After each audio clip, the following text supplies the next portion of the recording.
राधे राधे, जय श्री कृष्णा। चॉकलेट मामी से मैं सीमा सिंह। आज मैं आपके लिए सोमवती अमावस्या की संपूर्ण व्रत कथा लेकर आई हूँ। सोमवती अमावस्या के दिन पीपल के मूल में लक्ष्मी नारायण भगवान का पूजन करने का विधान है। व्रत का संकल्प करके पीपल के मूल में लक्ष्मी नारायण भगवान की स्थापना करें। जल चढ़ाकर पीपल को सूत से लपेटें। भगवान का ध्यान करके पत्र, पुष्प, फल, मिष्ठान, वस्त्र, गंध आदि अर्पित करें। फिर हाथ जोड़कर प्रेम पूर्वक प्रार्थना करके आरती करें। पीपल की 108 प्रदक्षिणा करें। इस व्रत को करने से भगवान पुत्र, पौत्र, धन, धान्य तथा सभी मनवांछित फल प्रदान करते हैं। सोमवती अमावस्या के दिन सवासेरी का दान करने का भी विधान है। सवासेरी के दान का मतलब है आप कोई भी सवासेर चीज लेकर उस दिन दान का नियम लेवें और प्रत्येक सोमवती अमावस्या के दिन इसी प्रकार अलग अलग सवासेरी चीज का दान करें। आइए अब हम सोमवती अमावस्या की व्रत कथा सुनेंगे, उसके बाद में हम गणेश जी की कहानी सुनेंगे।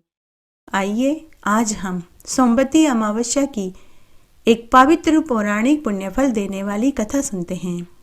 सोमवती अमावस्या की कहानी। एक बार एक गांव में एक साहूकार दंपति के 7 बेटा बहू और एक बेटी थी। साहूकार के 7 बेटों का विवाह हो चुका था, लेकिन बेटी अभी कंवारी थी। तब उस साहूकार के यहाँ एक जोगी रोज भिक्षा मांगने आता था। जब साहूकार की बहुएं जोगी को भिक्षा देती तो जोगी उन्हें सुहागवती का आशीर्वाद देता। लेकिन कभी किसी दिन साहूकारनी की बेटी जोगी को भिक्षा देती तो जोगी उसे दुहागवती का आशीष देता, जिससे साहूकारनी की बेटी चिंतित रहने लगी। उसका अन्न जल छूट गया। साहूकारनी की बेटी दिन पर दिन कमजोर होने लगी। एक दिन साहूकारनी ने अपनी बेटी से पूछा कि बेटी, मैं तुझे अच्छा खाने को देती हूँ, अच्छे से अच्छे कपड़े पहनने को देती हूँ, फिर भी तू दिन पर दिन सूख रही है। बेटी बता, तुझे किस बात का दुख है? तुझे किसी ने कुछ कहा तो वो बता। तो बेटी अपनी माँ को जोगी वाली बात बता दी। तब दूसरे दिन जब जोगी भिक्षा मांगने आया तो साहूकारनी दरवाजे के पीछे खड़ी हो गई। साहूकारनी की बेटी ने जोगी को भिक्षा दी तो जोगी ने फिर से उसे दुहागवती का दुस्सिस दिया। यह सुनते ही साहूकारनी झट से दरवाजे के सामने आई और नाराज होते हुए जोगी से बोली कि हे जोगी, एक तो हम तुझे भिक्षा देते हैं, ऊपर से तू मेरी बेटी को दुहागवती का आशीष देता है।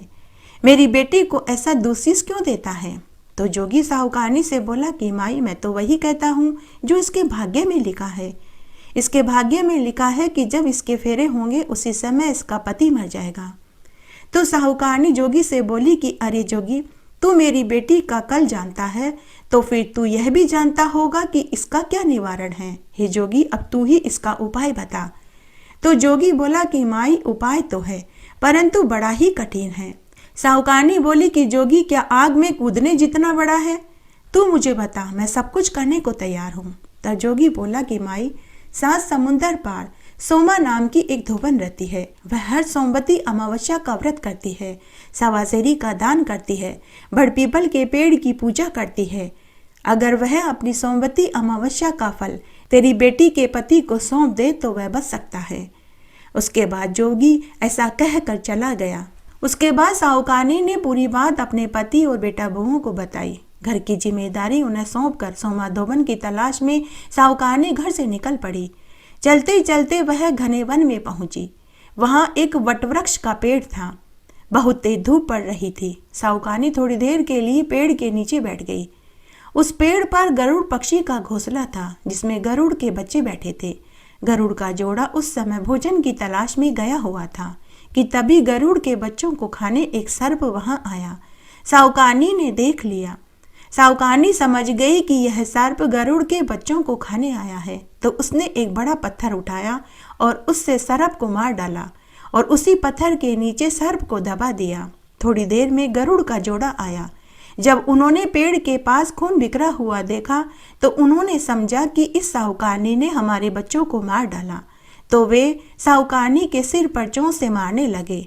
साहूकारनी गरुड़ पक्षी से बोली कि हे गरुड़ पक्षी, मैंने तो सर्प से तुम्हारे बच्चों की जान बचाई है और तुम मुझे ही मार रहे हो। पूरी सच्चाई जानकर गरुड़ पक्षी साहूकारनी से बोले कि हे बहन, धन्यवाद, तुमने सर्प से हमारे बच्चों की जान बचाई। यदि हम तुम्हारे किसी काम आ सके तो हमें बड़ी प्रसन्नता होगी। तब साहूकारनी ने उन्हें अपनी समस्या बताई कि मुझे 7 समुंदर पार सोमाधोबन के घर जाना है। तब गरुड़ पक्षी ने अपना विकराल रूप बनाया और साहूकारनी को अपनी पीठ पर बैठाकर 7 समुंदर पार सोमाधोबन के घर के सामने ले जाकर छोड़ दिया। उसके बाद गरुड़ पक्षी साहूकारनी से बोला कि बहन, जब भी तुम मुझे याद करोगी मैं उसी समय तुम्हारे सामने आ जाऊंगा। उसके बाद गरुड़ पक्षी वहां से उड़ गया। सोमाधोबन के घर के सामने एक घना बड़ का पेड़ था। साहूकारनी पेड़ के पीछे खड़ी होकर सोमाधोबन के घर की निगरानी करने लगी। उसने मन ही मन सोचा कि किस तरह सोमाधोबन को अपने काम के लिए राजी करूं। सोमाधोबन के 7 बेटा बहू थे। सभी बहुएं घर के कामकाज के लिए आपस में लड़ाई झगड़ा करती थी। उसकी कोई भी बहू घर का कामकाज करना नहीं चाहती थी। तब साहूकारनी को उपाय समझ में आ गया। जब रात्रि में सभी सो गए तब साहूकारनी सोमाधोबन के घर गई। झाड़ू पोछा बर्तन कपड़े करे, रोटी बनाए, गाय भैंसों के बाड़े की सफाई करे, गोबर पोटे उठाए, कंडे बनाए। सुबह होने से पहले वापस उसी पेड़ के पीछे आकर खड़ी हो गई। अब रोज घर का और गाय भैंसों का काम हुआ मिलने लगा तो बहुओं में आपस में लड़ाई झगड़े नहीं होते थे। इस तरह 8-10 दिन बीत गए। एक दिन सोमाधोबन ने सोचा कि आजकल बहुएं घर का गाय भैंसों का सारा काम कर रही है, इनमें काम को लेकर भी लड़ाई झगड़े नहीं हो रहे। तो उसने अपनी बहुओं से पूछा कि अरे बहुओं, आजकल घर का सारा कामकाज सुबह होने से पहले ही करा हुआ मिलता है, तुम में से कौन ये काम कर रहा है? तो सभी बहुएं बोली कि सासू जी, हम ही करते हैं और कौन करेगा। लेकिन सोमाधोबन को अपनी बहुओं की बात पर यकीन नहीं हुआ। तब एक दिन सोमाधोबन ने सोचा कि पता लगाना होगा कि घर का सारा कामकाज कौन कर रहा है। तो सोमाधोबन एक रात्रि को सोने का बहाना बनाकर चादर ओढ़ के सो गई कि तभी अर्धरात्रि में साहूकारनी आई। घर का और गाय भैंसों का सारा कामकाज करके जाने लगी तो सोमाधोबन ने उसका पल्लू पकड़ लिया और पूछने लगी कि अरे तू कौन है और तू क्यों मेरे घर का कामकाज करती है? तुझे मुझसे क्या चाहिए, बता। तब साहूकारनी ने धोबन से कहा कि बहन, पहले वचन दो तो बताऊं। तो धोबन बोली कि बाचा त्रिबाचा, ऊभी सूकूं, धोबी के कुंड में काकरा होकर पड़ी रहूं अगर तेरा वचन चूकूं तो साहूकारनी ने पूरी सच्चाई बता दी और अपने साथ चलने की विनती करने लगी। साहूकारनी ने सोमाधोबन के चरण पकड़ लिए और करुण रुदन करने लगी। सोमाधोबन को साहूकारनी पर दया आ गई। तब धोबन ने अपने पति और 7 बेटा बहुओं को पूरी बात बताई और घर की जिम्मेदारी सौंपते हुए बोली कि मैं इस साहूकारनी के साथ जा रही हूँ, आने में समय लगेगा। पीछे से यदि किसी की मृत्यु हो जाए तो उसे जलाना मत, तेल के बड़ी कोठी में रख देना और मेरे आने का इंतजार करना। उसके बाद साहूकारनी ने पुनः गरुड़ पक्षी को याद किया कि तभी गरुड़ पक्षी वहां उपस्थित हो गया।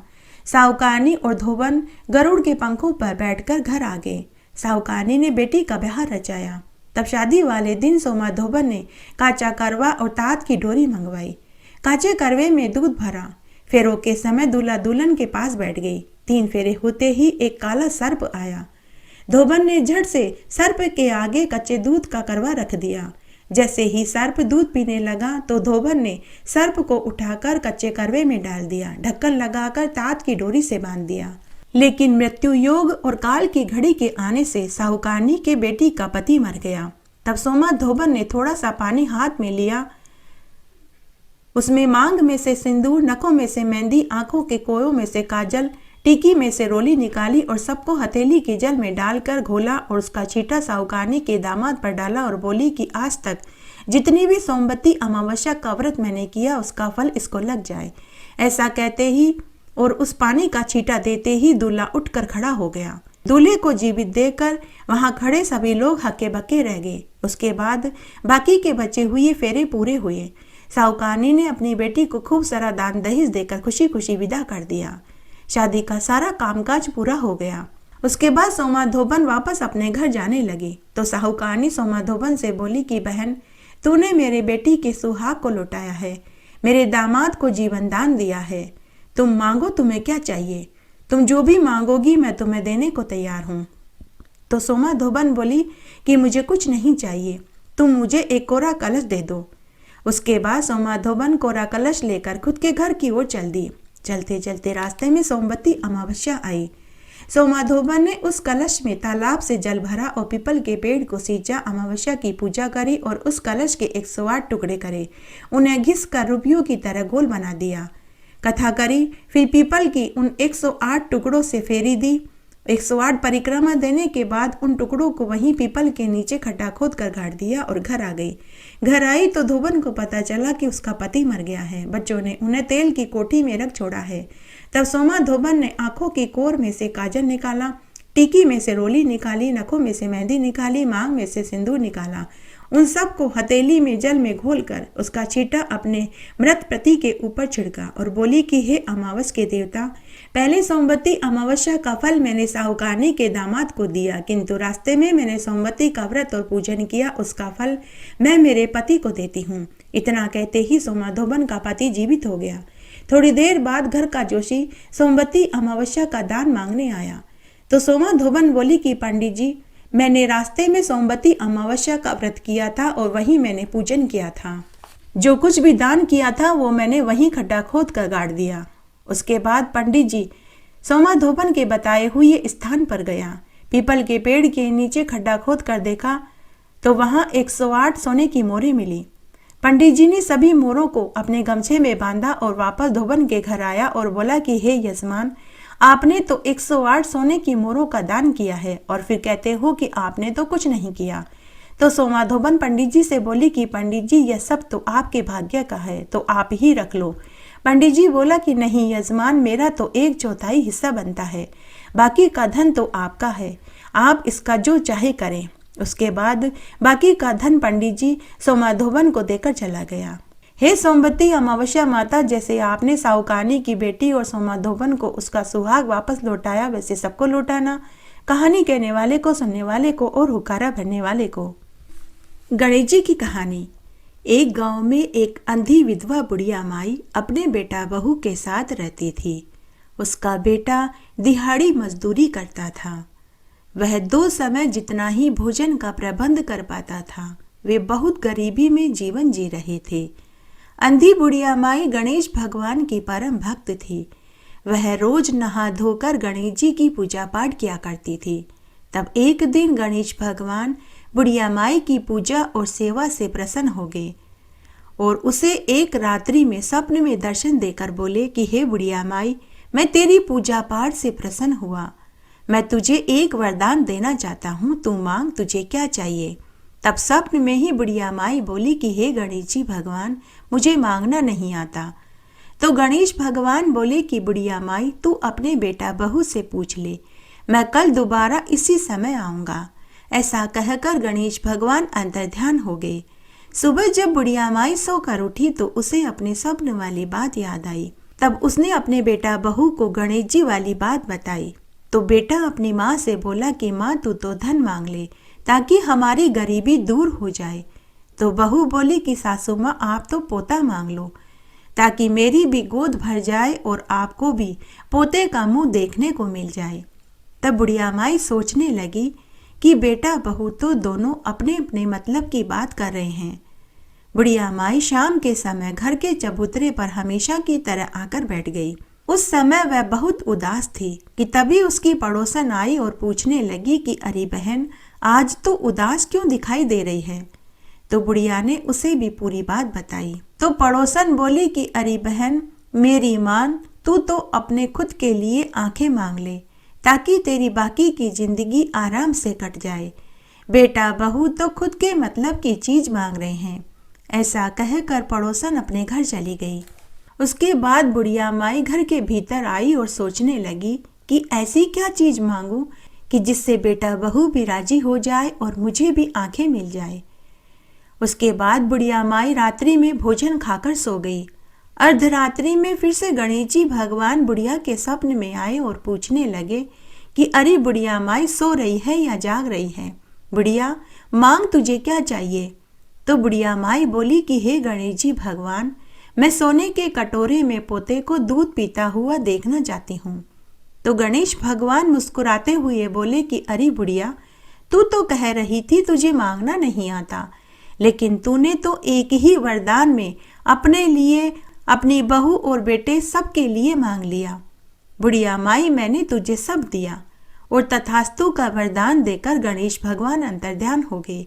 सुबह जब बुढ़िया माई सोकर उठी तो उसके आंखों की ज्योति आ चुकी थी। घर में अन्न धन के भंडार भरे पड़े थे। उसके 2 कमरों के टूटे फूटे घर की जगह सुंदर नौखंडी मकान खड़ा था। 3 महीने के बाद बहू को गर्भ ठहर गया। 9वें महीने में उसे सुंदर पुत्र पैदा हुआ। तब बुढ़िया माई ने अपने पोते को सोने के झूले में झूला झूलते हुए देखा, सोने के कटोरे में दूध पीते हुए देखा।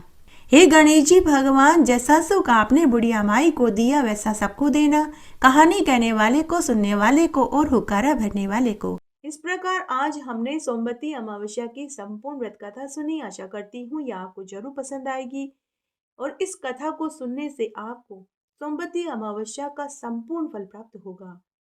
मेरे साथ बने रहने के लिए आपका धन्यवाद। आगे आने वाली कथा कहानी के लिए भी आप इसी तरह मेरे साथ बने रहें। धन्यवाद।